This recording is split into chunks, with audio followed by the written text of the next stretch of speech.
This week on the BackTable podcast. The idea of tying payments to these things that require a lot of kind of bureaucratic buy-in and extra cost to be in compliance with drives consolidation, and consolidation healthcare increases prices. We've seen it now with big healthcare networks, the hospitals, the payers. When things get big, they get more expensive. They're not getting more efficient with scale. They're just using that to extract value for themselves. And so we need to make it possible to be small again, to be agile, and to not to be part of some big thing.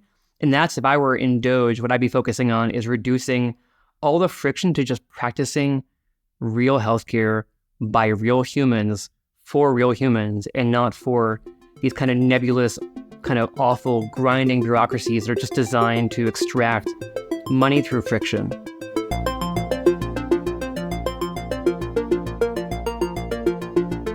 I am your co-host today, Baheti, along with my dear friend, Mike Barraza, and we are bringing back a super important guest that we had on, I think maybe over a year ago now, Dr. Ben White. He is a neuroradiologist at American Radiology Associates in Dallas, Texas.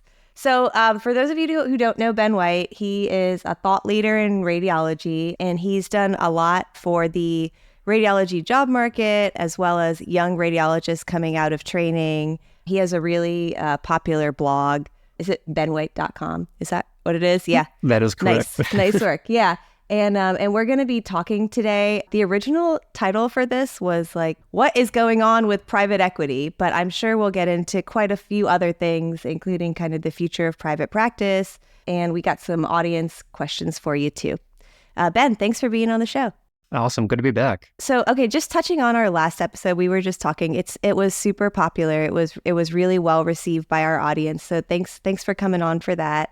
But a lot has changed since we last talked, I think. Can you give me a little bit of information about kind of what the job landscape has been over the past year and a half? For sure. I think even a couple of years ago, a lot of people in the radiology market felt like we were in a COVID-related issue that was not really part of the overall thrust of history that we're all living a part of right now. And so people thought that, okay, we have some extra retiring, so a little bit of a shortage, but it's going to be transient. We're going to be okay. And I think the past year and a half has really just proven that was not the case, that really we are kind of in a seismic, profound, probably permanent radiology job market change where we have a really profound shortage of radiologists right now. People are struggling to get the work done in a variety of ways. Recruiting is hard. Retention is hard. It's kind of a zero-sum game in some capacity. And so it's created a lot of tumult, I think would be the right word, for everybody practicing, whether you're in a hospital, academia, private practice. I think everyone is kind of feeling that pressure, and it's just getting more and more kind of dramatic, I would say, overall, over the past year and a half.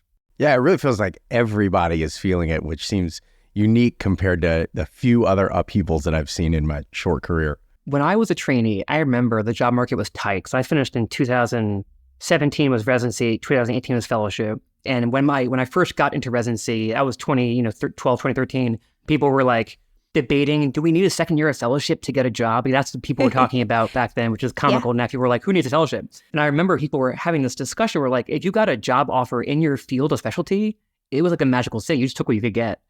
And when that happens, when the job market's that tight, academia sounds great. You're like the pay cut, the whatever. Vacation is bad. Who cares? That's fantastic. I'm here for it. And now you get a situation where we have stipend support from hospitals. We have this explosion of teleradiology.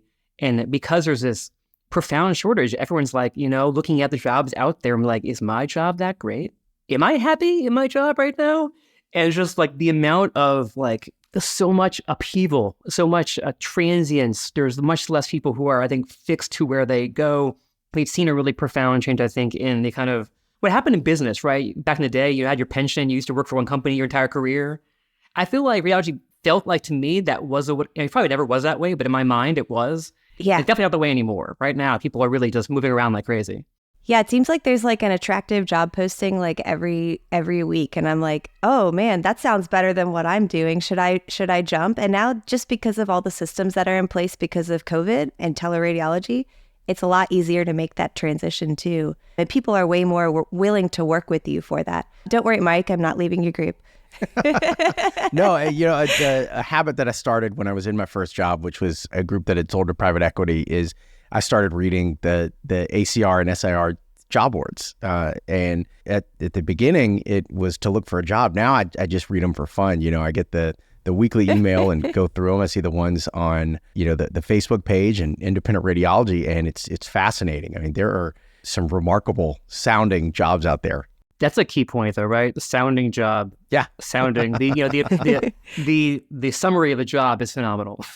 The actual Totally. job itself, who's to say? But the sound is top notch. The adjectives have gotten like way more intense like in the past couple years too. Just like they'll be like amazing job, like all this stuff. But yeah, you're right. A lot of them don't have like a lot of depth within the actual job posting, so you don't actually know what you're getting. You can't catch the vibes. No, you can't. And I think it's one of those funny things too, where we probably talked about this last time I was here, but because of some of these private equity companies that have been struggling, these groups that have been struggling, everyone who quit those practices didn't want to move their families, right? And it's because we were in a teleradiology world, no one did. Most of those people quit their jobs and joined the telemarket. And because those people would have been people who normally, historically, would have moved their families and uprooted them and moved somewhere else, but didn't, then every other job is like, well, now I got to compete for all these people who are in the workforce but aren't willing to move. And it's like this domino effect where the more people who want to do tele, for fair reasons or not, more people have to offer tele jobs. Now we're in this kind of nationwide tele competition for warm bodies to put some RVUs on the list, right? Totally. And the more desperate you are for work, the better your offer for tele is going to be. But then people who are not so desperate can't get people because they're not so desperate, and they can't justify the really great tele offer until they are desperate, and then they have to offer the tele. And it's like, oh my gosh, it's happening. It's happening every day. It really is. It's dramatic how much has changed. I mean, I'm selfishly going to use myself as an example. When I moved, I took my job in Louisiana in probably 2020, right in the middle of COVID. And I moved from Nashville to Baton Rouge, and it was not something I wanted to do. I didn't want to move my family. Now, completely different options available to me if I were in that circumstance. It's something else. And then like for me, for example, I live in a state where we have really low Medicare reimbursement. And so like the jobs in Washington do not pay well for the most part. And then, it's like I'm open to being able to do a tele job, for example, in Baton Rouge where they have fantastic reimbursement. So it's just like if you have your eyes open, like something will pop up that is good for you. You touched on a couple different things.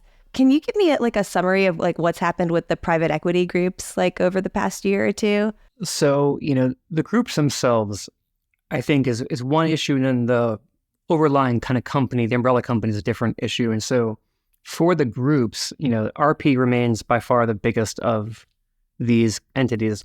And, most of the places they bought were 5-year vesting windows. So the partners who sold the practice, who got the buyout, signed up for 5 years of continued workage until they were allowed to essentially quit without any kind of claw back to their equity or any kind of potential issues with being forced to keep working, because that was part of their contract. And so those windows all started kind of hitting in the past year. And so we've had several groups that have hit that window, and let's say downsized would be the correct word, I think. So people have left those practices, which, again, people are leaving practices everywhere, right? It's not like it's unique to RP or to private equity, but certainly at one time, there have been a lot of people who have quit many of these practices.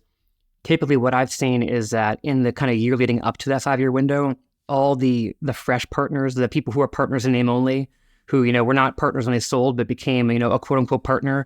But again, they're not partners because they don't actually own anything, but they got paid more. Those people all quit in advance, knowing that the legacy partners were going to quit soon too, and didn't want to be left holding the bag. And so a lot of groups had people quit kind of in advance, and then they hit 5-year window, and then people either went part-time or retired or also quit. And, none of these groups really go away, right? So it's important to realize these groups don't disappear overnight just because things are kind of a disaster. They just downsize so far. They just, gotten rid of some contracts, use some more locum stuff. Sometimes there have been groups, I think, that have truly imploded, and then they've just taken those warm bodies and moved them elsewhere to help kind of cover the holes in other groups. And so there's been a lot of stuff like that. So we have seen a lot of really old, stable practices become old and not very stable, and in many cases smaller than they were before. And you have, the actual companies themselves. And so the big news last year was that RP refinanced its incredibly large debt burden. So they were, billions of dollars in debt. They had zero chance of actually paying off those loans. I don't think they ever intended to. The goal was always to refinance them. And what they did was they called it a comprehensive set of financial transactions, I think was the quote they used for it. But essentially, they raised more money from NEA, which is their big kind of venture fund that funded the company in the first place, and then used that extra money coming in to pay off part of their debt so they didn't look quite so unhealthy, which is fine. Rescue funding is a real thing. And then they basically told the people who were debt holders, the bond holders, that if they didn't refinance, they would basically get nothing. The company wasn't going to be worth, I think, enough to inherit in any meaningful way. And so they got everyone to refinance. And so that's called a selective default by the credit agencies. So it's kind of like a bankruptcy without going through Chapter 11. And so the Moody's and S&P don't think that the people who lent them money got the full amount. They think they took a haircut in the principal and extended the terms. And so what they did was this weird thing where there's like a ladder of debt that you get where when you go bankrupt, certain debt gets paid before other debt. And so basically everyone who held a current amount of debt got their debt upgraded to the next best level. So they get paid first next time this happens, ideally. Okay. And so that's basically what they did. It worked out. They also did a clever thing where all the interest in the bonds that they would have to pay every year, they did what's called payment in kind. So instead of you paying the interest every year, you just get a bigger bond. So normally these bonds are sold with what's called a par rate, which is like a $100 bond, and a coupon rate, which is like an interest rate of like 5%. So instead of you getting $5 every year and $100 at the end of the term, every year it's $105, $110. They're just adding it on to their principal. So RP will be more in debt in the end after all this than they are going into it. But the idea is, cost of capital is very high right now. And so it's hard for companies to borrow money. And so they successfully managed to navigate that very scary time for them. And so they have till, I think, 2028 to do this again. It's just like, what is the end game here? Are they just going to do the exact same thing in 2028 and then keep just adding garbage in? That's quite possible. I mean, the reality is, right, this is capitalism. If people want to put money into it, they can put money into it. Now, we do have people who did go bankrupt last year. So this is actually worth mentioning too. So Envision, which is the biggest physician staffing company in the country, Chapter 11 themselves, they went bankrupt. And so did Acumen, which is a big imaging center chain. And they both went bankrupt. And so in both those cases, nobody wanted to put more investment in. No one wanted to put more equity in. And so now the debt holders own those companies. So the creditors who gave money to those companies own it. So for Acumen, for example, a company called Stonepeak was their biggest bondholder. And Stonepeak, I think, put in about $600 million to own it. So basically, they had so much debt. They had, I think, $470 million of debt. So they had to pay off the other debt holders, basically. But by doing that, now they own it. And so, and the thing about Envision and Acumen, for example, is that when you are servicing all this debt all the time, it's a big drain on your cash flow. You got to pay the interest rates. That's all gone now, right? So they can emerge from that process healthier than they were beforehand. The downside is that, for example, KKR, which owned Envision, lost, I think, $3.2 billion of their own money in that process. So obviously, if you own the company, you don't want to go bankrupt because you probably will own it afterwards. But if you're the person who lent them money, if the company is worth something, then you can own it afterwards and the company emerges debt-free and healthier than ever, and you can start from scratch again. So I think some people look at these situations and look at kind of how unreasonable it all seems at face value, and are like, this stuff should just blow up. Does it really make sense to look for like these high growth opportunities in a service industry where we are paid for widgets that we produce? Is that really the best way to run a healthcare related business? Which is a very valid question. And the reality is, even if it's not a good way, it's already happened and they don't just go away overnight. So all the consolidation that's happened doesn't revert. Even when these things happen, it is not necessarily entirely a one-way street, but it is unfortunately kind of the way things are. And so it has been an interesting time in that field to see it, both as it kind of struggles on the ground, but the reality of financing in business is kind of removed, frankly, from the actual practice of medicine, which is a completely different thing. As we all know, people who work in healthcare, that people in the back office don't really do what we do. Man, yeah, that was a lot to chew on there. Sorry, that is a lot. No, I mean, my brain is like exploding at the numbers here. Honestly, it's just insane. So do you see groups like RP, etc., they're still bringing on practices, or have they kind of cut down on that? No, I think the acquisition spree is essentially over. I think the cost of capital is just too expensive to borrow money to buy things right now, especially given the uncertainty in the field in general. But I'm also not even sure if you were a new company who had capital that you'd be like, yeah, I want to buy a group for a 5-year window and just hope that people love me so much they're not going to quit when 5 years is up. That may not be a great long-term investment, even if it seems like it is. So what we've seen instead is that most of their growth has been from stipend support, right? So they go to the hospitals and say, you got to pay for call, you got to pay for overnights, which is honestly what everyone's doing now. So again, nothing wrong with any of that. It's just, that's one way to grow revenues, is to just get more money for the work you're already doing. Totally reasonable. Again, supply and demand, here we all are. Everything they've gone is taking contracts. So not taking groups, but taking contracts. So if there's a good contract, they can go in and steal from another group, they can do that. And a group, if it's small, might implode if that's their main work. And they can hope to kind of pick up the pieces and get some rads to join after the fact, to kind of keep working where they're already working after their group has imploded. That happened in Indiana. That happened in a couple of different places where they have taken over a contract. They probably didn't actually have the manpower to take, but basically it was a gamble to do that. And they basically staffed with locums and random people, because I think in most cases they haven't gotten enough local rads to stay on to do it. But they're much more interested, I think, now in growing the business through negotiation and leverage and taking the work and then trying to find the bodies for it than they are buying groups at a premium outright. That model works really well in the 0% interest rate environment that they grew up in, 10 years ago. That does not work now. It is very expensive to borrow money like that. And paying a multiple of 8, 9, 10 annual revenues to do that is not feasible, I think, in the current market. Man, yeah. I mean, what do you think their exit strategy is? Like, do you think that they're going to eventually be bought by a bigger fish like UHC, or are they just going to keep owning radiology professional services without any exit strategy? So I had always heard kind of secondhand-ish that they wanted to sell, that they tried to sell, including to United, and that nobody was willing to buy it at the prices that they were willing to sell it at. I think at this point now, they are large enough that it would be hard to find a buyer, frankly. They are quite large. People who could buy it are people like United. But honestly, even the vertical integration payer stuff with, these payers and pharmacy benefit managers, all these things combined, that is now in the targets of a lot of different people, including legislators. I'm not sure if you were a United type person, you'd be like, yeah, this is a safe thing to go after. Probably not. I think probably not. So I do think exit-wise, that's a good question. My suspicion, which is mostly unfounded, so don't take it seriously, is that I think they've been going around talking about the tech stack a fair bit. I think their investments in AI, I think they have a super secret PACs they're working on, stuff like that. And my guess is their pitch to investors is that they're going to leverage their workforce to implement their magical IT stuff, and that's going to take them to infinity. And that's where the money's going to come from. And that, because everyone's going to be so comically efficient with AI, that because they have the contracts and they have enough warm bodies, that they are uniquely positioned to make the magic happen. I think that's the only rational bubble they could probably try to approach and be inside of. Right now, we are very much in the hype cycle of AI for obvious reasons. We think we've all seen it. And so I think when you're trying to get, investors on board, that pivot, I think, is the idea, is to pivot from services to technology.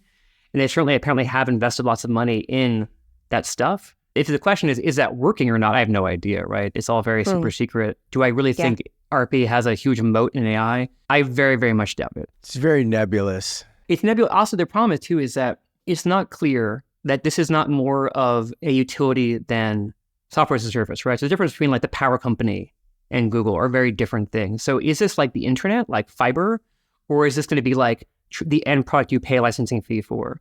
I don't think it's immediately clear that spending much money right now in the early stages gets you a better product and a huge moat people cannot, penetrate later on. I think we keep seeing these things that leapfrogged every 2.5 months in the kind of greater consumer AI sphere, such that I'm not convinced anyone who's been at this earlier actually has a long-term tactical strategic advantage in this. I just don't see why that would be the case. And so I kind of doubt it. If there is some really cool stuff coming soon, will they implement it faster than everybody else? Maybe by a little bit, because they're into it, right? And they're a big practice and they have the ability. Obviously having a bunch of 10-person groups adopting the newest tools is not going to happen overnight, right? That's very hard. Is it going to matter? But exactly, is a half a year or a year, even 2 years, does that give you some kind of magical, durable advantage that lets you take over everything and become? I doubt it. I really do doubt it. With the speed of the how fast stuff like advances in the hospital, and like the fact that we're still like, I feel like at some places I still like take out the cartridge, blow on it, and put it back. Like, how are you gonna get that to like even at some gigantic group like RP, how are they going to implement that? I just don't understand what advantage that's going to give you, what durable advantage it's going to give you. I guess the idea is that, if people are able to make more money, there might be a golden age, right? There may be a golden age again where we are all profoundly more efficient because of AI. Before reimbursement gets knocked down to account for that, where people may make a lot of money in radiology again, it is feasible. I wouldn't even predict it. I'm just saying it's possible. Nice. Is the idea that because they have a big workforce and they can do that, they will capitalize on that. And then they will use that money to kind of invest and double down and make this the best products to do this that no one else will be able to compete because they're going to have the best ones. The reality is that, enterprise software purchasing is arduous and complicated and prone to comical bureaucracy, right? It's like Dilbert. And so if people don't like you, which I think is probably a fair statement in general, what are the odds that they're going to want to use your product if it's tied to you that they don't like, unless it is truly astronomically better, not just a little bit better, but like order of magnitude better? Do I think, again, that they have monopoly on that? I don't see how it's possible that they would. I really don't. I don't. But I think that's the exit strategy in part is to pivot to that, because software scales and people don't. Yeah. And you're looking for massive growth. You can't massively grow radiologists. It doesn't really work that way. But you can potentially leverage us in massive ways if you have amazing technology. I think that has to be the play. I'm not convinced it's a good play, but I think given the money they've raised and the money they've spending, what else could they possibly do? Well, we'll see. We'll record another episode in 2028 when all of this comes to a head. I love being wrong too. It'll be great, because I think people should know that just because I'm like, there's a certain amount of unavoidable narcissism about writing online, like being a person who's going to be willing to have opinions on the internet is dangerous. Podcast. Right. It's very, very challenging. And so I don't think anyone should pretend that I think that my predictions are uniquely helpful. They're not. Like, I may be more informed than the average person because I have a weird hobby, but it's not as though I have to be right about anything. I could easily be wrong about everything. I think I'm probably not wrong all the time, but if we come back in 2028, I'll be wrong a lot, I'm sure. No, it's going to be cool because by then we'll be able to record this podcast, while we're simultaneously interpreting 30 exams. Yeah. That's right. On the RP system. Yeah. On the RP. We'll be doing it. We'll actually just be thinking while we're dictating, and then it will create an AI avatar of us talking like we're all friends again. And we'll all be like in our closets, we're at the Super Bowl. We can be doing anything. Okay, so you brought up some awesome points, and I have a friend who's like a total Elon stan, so he wanted me to ask you this question. Elon calls you and says, Department of Government Efficiency, is it Doge? I don't know, Doge, I don't know how to say it. I think it's Doge. Wants to make CMS as efficient as possible. What should I do in terms of imaging? Should we as RADs be embracing the strong trend of increasing imaging volumes and spending our energy adapting to the new reality? Or should we be fighting it? So I think imaging volumes are kind of impossible to rein in. I think at this point now, it would require pretty seismic change to how healthcare is practiced in every domain to actually turn imaging off. People expect it, they want it. Our medical legal climate almost basically demands it, essentially, and especially in high acuity settings. I think it's just very hard to stop doing it. I think the idea is that if we have better tools, we can better account for that growth over time, as opposed to right now where we are behind the curve, right? We are all now solving the problem of more imaging by just working way harder. Yeah. And how much more juice can you squeeze out of this lemon? I think very little more juice is left. There's definitely some software you can do to help, leverage folks who have some extra bandwidth, who want to take a, temporary tele job to, on some weekends to make some extra money. But like, can that handle the relentless growth every year? No, that cannot. But if we did have better tools, if we have, better dictation, better packs, better AI, magical stuff, let's put AI in a big black box of magic, fine. But all that stuff, that to me is probably more doable to handle the volume thing. I think paying less for it is not going to help until people are able to do way more of it. So I think the solution cannot be from that kind of top-down central planning. We're going to puppet string orchestrate a decrease in nationwide imaging volume. That does not seem plausible to me. I think what you can do is reduce costs by reducing some of the complexity and frankly bullshit that everyone deals with when it comes to healthcare reimbursement. So for example, like site neutral payments. Why do you get paid more money when you're in a hospital for outpatient work? That's stupid. right? We can all, I think everyone who's, obviously if you work in academia, I apologize, but the reality is it's stupid. People do not get better quality care at the hospital for people who are outpatients. They shouldn't be in the hospital for anything, period. That kind of stuff. There's, other issues for the various, value things that came with macro, the MIPS measures, which are also all kind of nonsense. These ideas, we all want high quality care. I want high quality care. You want high quality care. There's no reason to assume that some random measure we all report on for a year is actually making the quality better, right? I can say everyone needs IVC filter removal in every CT belly I read, and maybe that is quality care this year. Maybe it's not next year. The idea of tying payments to these things that require a lot of kind of bureaucratic buy-in and extra cost to be in compliance with drives consolidation, and consolidation healthcare increases prices. We've seen it now with big healthcare networks, the hospitals, the payers. When things get big, they get more expensive. They're not getting more efficient with scale. They're just using that to extract value for themselves. And so we need to make it possible to be small again, to be agile, and to not to be part of some big thing. And that's, if I were in Doge, what I'd be focusing on is reducing all the friction to just practicing real healthcare by real humans for real humans, and not for these kind of nebulous, kind of awful grinding bureaucracies that are just designed to extract money through friction.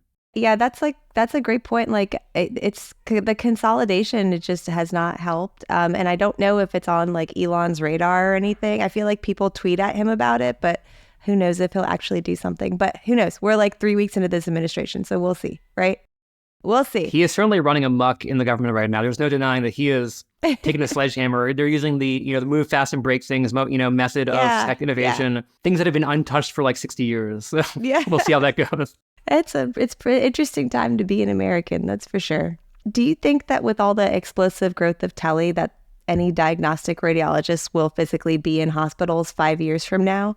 I think that's a very good question. I think the answer is yes. What I am thinking is going to happen is we might see kind of a dual class system where certain markets are able to have radiologists on site who are doing high touch stuff and doing fluoro and talking to doctors and doing the kind of classic radiologist stuff. And places that cannot retain and recruit people to be there may end up with an IR-DR split, right? Where you have procedures covered by people who are on site, either maybe directly employed by the hospital or in their own practice, and then people who are doing DR are somewhere far away. Is that good or bad? I think for long-term radiologist stability, probably bad, right? I think whenever you're out of sight, out of mind, you become a commodity even more than before. Right now, turnaround times are basically the only thing people measure because they're measurable, but the quality is highly variable across the board. And so I get worried about the quality of radiology going forward in that world. But the reality is someone has to do that work. And if people aren't willing to do it on site, then it's going to have to be remote. And so I do think we're going to see some more places that are going to have remote coverage. And you're going to be, who's going to do GI fluoro? IR? I mean, gosh. They're going to hire a PA to do GI fluoro. I mean, we're going to have some rules changed, though, for Medicare in terms of how they cover staffing for these things. Because right now, the whole kind of easy procedure, quick procedure, kind of, your LPs and your GI fluoro things require someone to be there. It's historically has been DR. It's probably moving more into the weird kind of PA-NP land. We have the weird middle ground RA situation where it's like they can't do anything yet. Maybe they can one day. Is that the solution? I don't know. Who supervises you if you're a mid-level by yourself in a hospital doing LPs once a week? I mean, it's a lot of question marks, I think. None of it's going to be smooth. What I think is going to happen is that when this happens to some safety net rural hospital somewhere where they are left totally out of the thing and they cannot get coverage and it's a complete disaster, the hospital is not wealthy and can't easily afford locums, and some place goes bankrupt because their finances are not good in general, and someone's going to be able to tie it on, they couldn't even get radiology services. People are waiting 2 weeks for an MRI. Like, if that happens, it's going to be a massive news story, and the whole field's going to look so scummy, right? We all didn't want to go there and take care of people. We wanted to be in our pajamas, reading from home, making our, top line physician revenue. It's not going to look good when that happens. I think I love my job. I love all of our jobs. That's not going to look good when that happens. And it's probably going to happen if I had to guess. I don't know when, but it seems almost unavoidable given how things are going. They're going to find us. Yeah. And then I'm worried. Nobody cares about doctors. Nobody feels bad for doctors and how much money we make. Yeah. We're always on the chopping board, right? It's like with PSLF happened, the student loan thing, whereas when the student loans got forgiven, And the first week it happened, they're like, we found a brain surgeon, got loans forgiven, makes $1 million a year. And it's like, and like this person, they didn't break any rules, but we're like, does the average reader enjoy that narrative? We're like, I'm being taxed to help someone who makes 7 figures get their loans forgiven. It's not a good narrative always. And that program is very popular. It helps lots of people. So it's a different story. We don't have that kind of appearance to the everyday person. Most people don't even know we're doctors. It's great. Correct.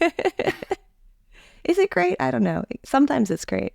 Yeah, my group has picked up several of these remote-only contracts. And interestingly, a few of them have been groups that have either been unhappy with RP groups, or RP groups have dropped them. And so we have picked those contracts up. And the way we have done it has been offering, it's a non-exclusive contract, and we're doing remote-only, diagnostic-only. And it's a challenge. We're still trying to figure out with one of them what we're going to do with IR. If, we have hired a couple of the original interventional radiologists. We're going to be going on site for some of the days, but I think some of it is just going to have to be done by locums.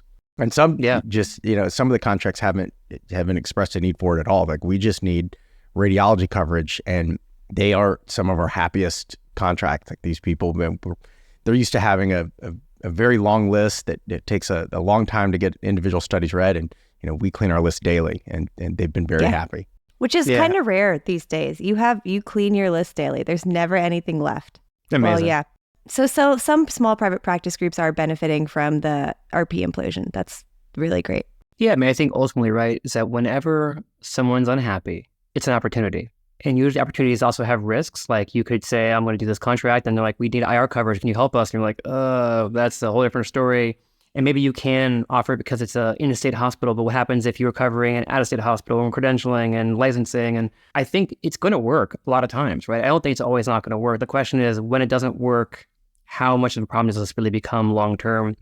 If the hospitals were unhappy with RP, for example, and they're willing to pay top dollar to get better quality services, then they're happy and you're happy and everyone's happy. What happens when that hospital is not able or willing to pay top dollar and no one wants that work? I think that is a harder question. Or what happens when they really do need coverage and they're paying for locums, and let's say they can't even get locums? I mean, is locums really the future of the field? We want to have non-guaranteed DR contracts, and then all the high touch patient care is done by mercenaries. Is that really stable? It's probably not very stable. You mentioned earlier, we were talking about hospital subsidies. A lot of small, medium-sized groups really want to engage their hospital to talk about subsidies. What has been your personal experience with ARA and going about asking for compensation to be competitive, but without ruffling too many feathers? I think the reality is that it's basically table stakes now for DR work to have it for after hours coverage. I think the idea of being able to pay a market rate for evening and overnight work is basically impossible with just RVU reimbursement, especially given that many bigger hospitals have, charity care and, bad debt that you're not getting paid for. And so if your bad debt is like, 20, 24%, you're getting paid for only, 3/4 of the work you do, that you can't pay for a 2 a.m. read that way. It just doesn't work. It just doesn't pay the bills. And so I think they have to be aware of that. I think what I've seen is that more and more hospitals now are on board with that reality. I think they now kind of know. And what happens is when they don't know or they kind of fight it, is then the group quits or doesn't do it. Like, RP drops those contracts. And then what ends up happening is that they have to do it anyway, right? So it's, someone's get paid more for that work. The question is, does the group that hospital likes, hopefully, get that money? Or does that group implode or quit and the hospital pays the next group that money? Because no one's going to take that work without the money. It's not going to happen with the current market. And so I think more hospitals are aware of this. I think, 3 years ago, it was not common. Now it's increasingly ubiquitous. I think everyone essentially needs to have them to a large extent to get the work done. I do worry about the kind of smaller groups that feel like they could be replaced easily by a hospital. They may not have the leverage they want to have, but ultimately, I'm not sure how you can recruit and retain in most markets without it, unless you have really amazing contracts and kind of chill, low call, low burden hospitals where it's kind of part of a larger thing. But if you're, busy on call, it's very tough. Yeah, for to sure. afford 7 on 14 off. I mean, someone's, to pay a full FTE salary for a third of the work, it's got to come from somewhere. Another reason why the public will hate us is because they will realize there's people that are working a third of the year for that salary.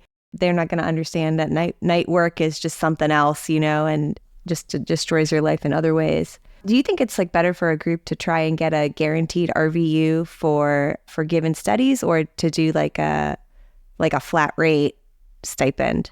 I think it makes probably more sense in most situations to go after a kind of hourly or flat rate stipend. It's kind of like a radiology service fee, essentially. So in order for someone to be working during these hours, you have to do kind of like you do for IR call, right? You get paid for pager call. You don't get call, or if you do get call, it's just to have access to the IR doc requires money. I think you need to have a service fee to pay for the extra stuff. It also makes sense, I think, in some situations to have various service obligations tied into contract where, let's say, tumor boards are paid per hour or per tumor board. They may be capped at how many they can add on per, how many cases they can do per conference, how many conferences they can do per month, that kind of stuff. It does make sense to, I think, in this world, acknowledge that the things we used to do for free to get the contract now really require support. So we used to do all these things, 10 years ago to be desirable to the hospital, to get the contract, be on site all the time, do LPs and, do GI fluoro on weekends, like, that kind of stuff. All these things that maybe were not super high yield all the time, tumor boards, et cetera.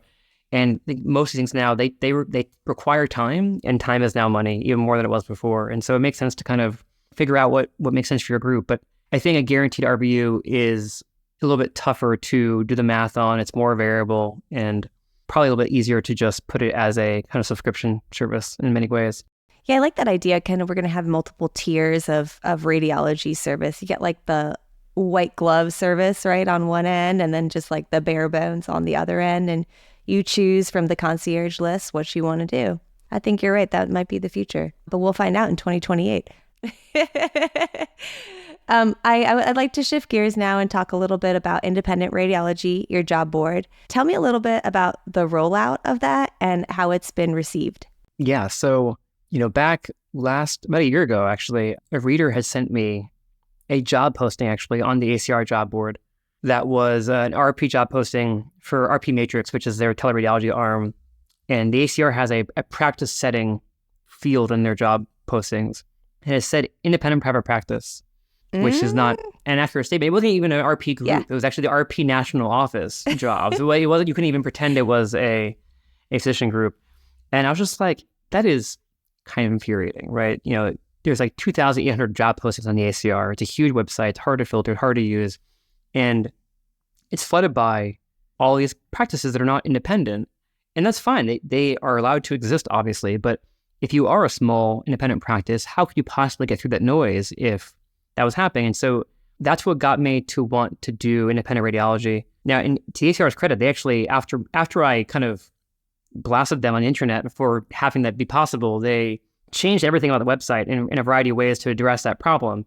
By that point, I was already kind of angry enough to just do it. And so I made independent radiology, and the idea, it's a job board just for physician-owned private practices. So if you are a radiologist who wants to join one, this is where you can find them. There's no private equity, there's no hospital employment, there's no even academia. It's just doctor-owned practices. That is what I was trying to kind of help and support and promote. I think private practice is important. It's not always easy. Not everyone has to work in one. That's totally fine.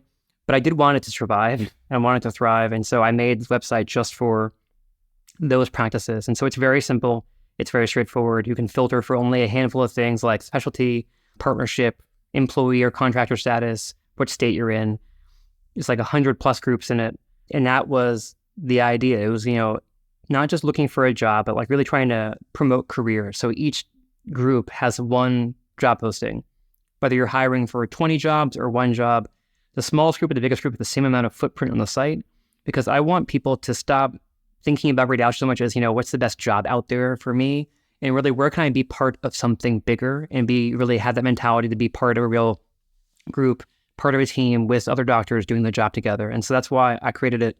And so I look at every single thing myself. So every edit is edited by me. I edit every single listing myself. Wow. If I think it's confusing, I will respond back and be like, I'm confused. You need to fix this. Yeah. And we will go through it together until it makes sense to me. So I don't think it's misleading. They have to tone down the adjectives. It can't be too over the top. Like I'm not going to let them say So it really is like super high touch and very inefficient, but I wanted it to be it's your baby. that. It's my your baby. And it's like, I didn't want it to be like people just being like, this is the best job in the world. You should like, It's not, it's like, that's not helpful. Right. And so it is comically inefficient. Well, have you been approached by people who use the job board that like they want more information about price transparency or pay transparency on the board? And then what are your thoughts about that? Yeah, I have had a few people ask about that. And the answer is that there are some states that have rules for it. Like California, for example, you have to post it. And so those groups all have it posted. Yeah. I have encouraged groups to be more transparent in general, especially with like workup links, because that is pretty easy to measure. The problem with price in terms of salary is that it does vary a lot. In many practices now, if you take call or you don't take call, if you want to have more vacation, less vacation, it's pretty variable. And so when people do post their salary, they often have a range, in which case it ends up being like kind of comically large and then not very helpful. It's like 100,000 to like 1.5 million. Yeah. And you're like, okay, what am I going to do with that? Right. So it is tough. My goal is that I want things to be more transparent in general. I do think it's more challenging than I would have thought to encourage that.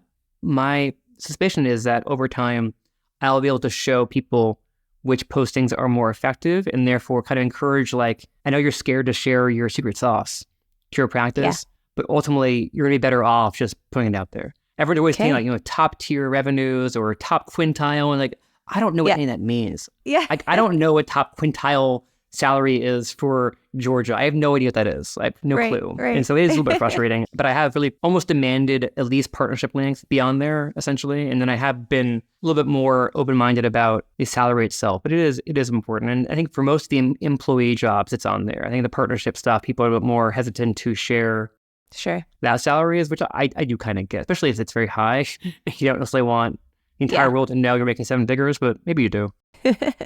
Maybe you do in this job market.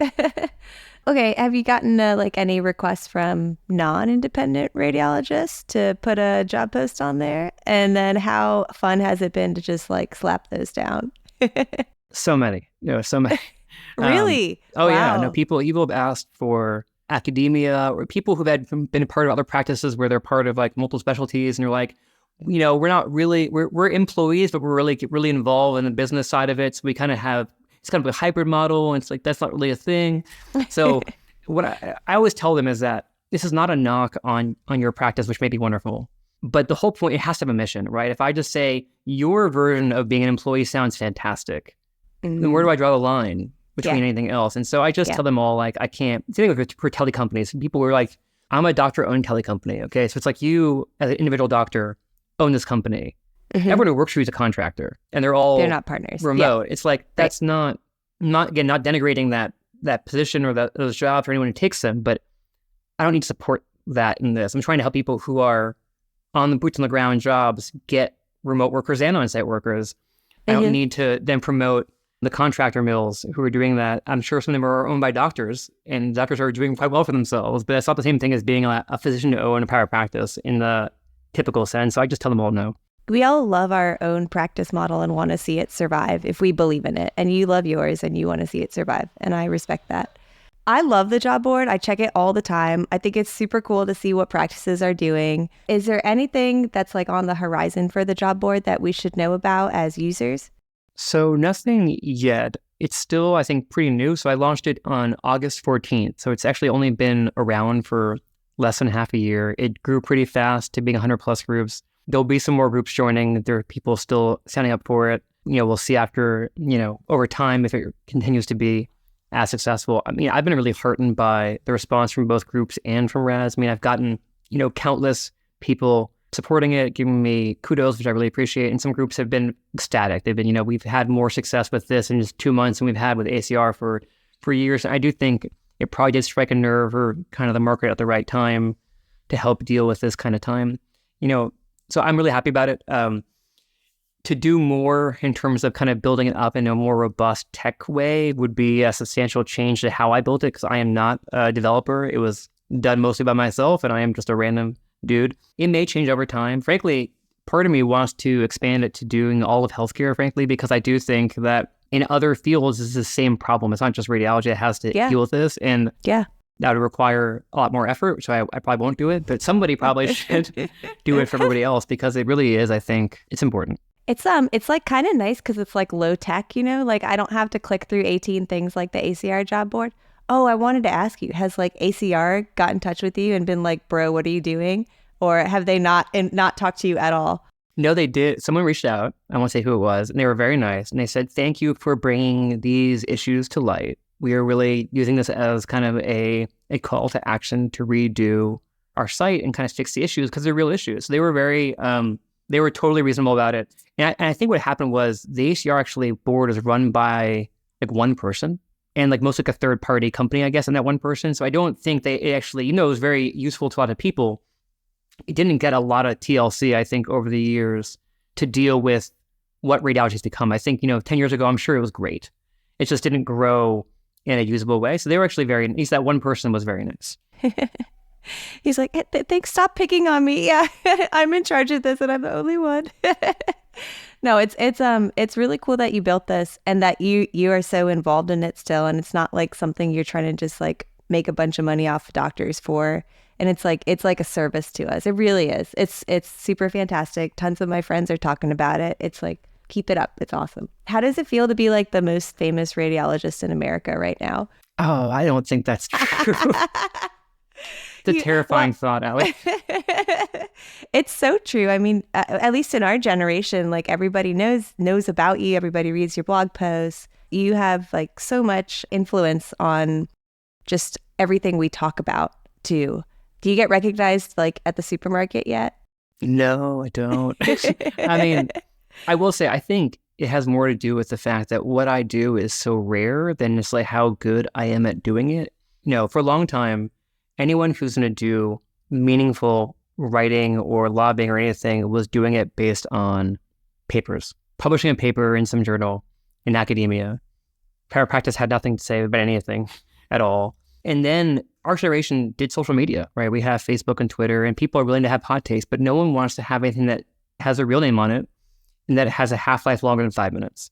And so the reality is, if you look at how many people are willing to use your real name and write an essay about some niche topic in radiology, the answer is one person. I think it's me, and I'm not sure anyone else is doing it. And the reality is, I probably should not be the only voice in radiology doing this. Like, there's Lion Monkey, is also a good one, but like, there are very few people who do this. And it's not that I think I have super fascinating insights into the world of radiology. I'm willing to learn out loud. That's what I've always done ever since I started writing online 15 years ago. Was I had a question, I wanted to answer it, I got the answer, and I wrote it down. And that's what I've been doing for a long time. And I think we'd all be better served if more people did that. If you were to add up people's LinkedIn posts and Facebook posts, we would probably get some useful information out there. It could get rid of most of the BS. But the fact that half of it's like salesman stuff and half of it's anonymous, it becomes very hard to take it all seriously. So I think that's why it's there. It's because this is a very small niche and I am the only person doing it that way. But I don't know. Yes. It's weird. You're niche famous. It's amazing. It's a great way to be. I mean, we talked about like it's our generation of people who are interested in this.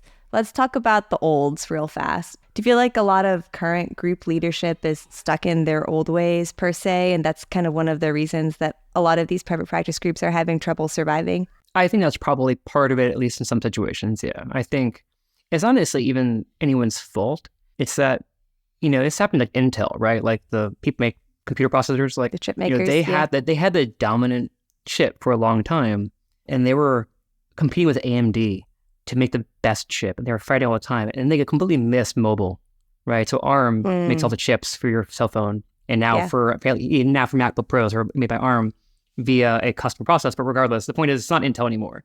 Yeah, it's like you could be the dominant player in your area, be competing with other groups for business in your area, and just miss the existential threat coming behind whether that's private equity or AI or something. It's just the nature of success is that it breeds the next failure. It's the thing that is almost unavoidable in many cases. So I don't think it's anyone's fault. But yeah, I think for a long time, if your MO was that I need to grow, big to be safe, if there's a work available, I will take the work and I will hire up to meet that work. And that worked for a very, very long time. And tell people, hey, by the way, you can't do that. You cannot hire up to meet work anymore. You got to get bodies first and then find work. That is a complete reversal. And that is, I think, very challenging. And I think that is not anyone's fault, but it is a reality that I do think there are some situations where that has been the case where it's been hard to adapt to the new environment. I think it's also true for academia and other situations too, where I think the market has not fully appreciated that. And part of it's that, healthcare is not a free market. We don't all control how we get paid and how we do our business. And so where, most consumer goods can really adapt to changing conditions very quickly, we can't adapt that fast. It requires some pain. And so I think we're in the middle of that. Oh man. Well, it's kind of a tough place to end. Anything else you want our listenership to know about kind of what do you think radiology is going to be like 5 years from now, per se? So instead of saying what's going to happen in 5 years, because I'll be wrong and then I'll be sad, what I would say is that what we should all be doing more, instead of predicting what's going to happen, is making sure that we are going to be successful in as many situations as could happen, right? So I think we should all be aware that the world is changing, that uncertainty is an unavoidable part of life. And so if your plan for your life, for your career, relies on a very narrow set of things to occur to be successful, it's probably a bad plan. So maybe have a better plan and be more flexible. And that might mean saving more money. That might mean, let's say, wanting to have an on-site component to your job, knowing that, if we do have magical AI tools in the future, the first person to be cut is the random dude cranking at 2 p.m. on an out day weekend reading MRIs. That guy's not helpful anymore, right? In that world, even though right now they're making bank. So I think there are situations where it makes sense to acknowledge the uncertainty of it, and you can do that in different ways. But that is what I would leave people with. I think the future is unknown. I certainly don't know it. So it does make sense to try to live your life in a way that you will increase the surface area of your success, as opposed to sow the seeds of your own demise. I think that is what I would leave with that. Super positive note. Everyone go work for independent. No, kidding. Yes. I love it. Ben, thanks so much for coming on the show. I love talking to you. You're just so smart and insightful, and you take the time to care about this stuff. And thanks for kind of breaking it down into like very chewable pieces for our audience. And for me, who basically sometimes I feel like you have to explain things to me like a toddler before I understand them. But yes, I kind of get it now. Just another plug for Independent Radiology, your job board. Take a look at it if you haven't already. It's fantastic and it's interesting. And then as well as your blog, benwhite.com. Ben, thanks for coming on the show. Thank you so much.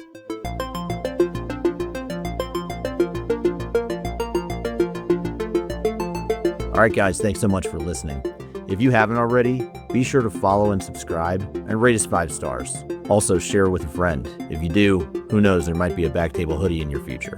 If you have questions or comments, DM us. We're @_BackTableIND on Instagram, LinkedIn, X, TikTok, and Blue Sky. BackTable is hosted and produced by myself, Anish Parikh, and Ruchika Talwar. Our production team is led by Kieran Gannon, Aaron Bowles, Gabe DeGrazio, and Josh Spencer. Design and digital marketing led by Brian Schmitz. Social media and PR by Ann Dang. Administrative support provided by Judy Dela Cruz. Thanks again, and we'll see you next time.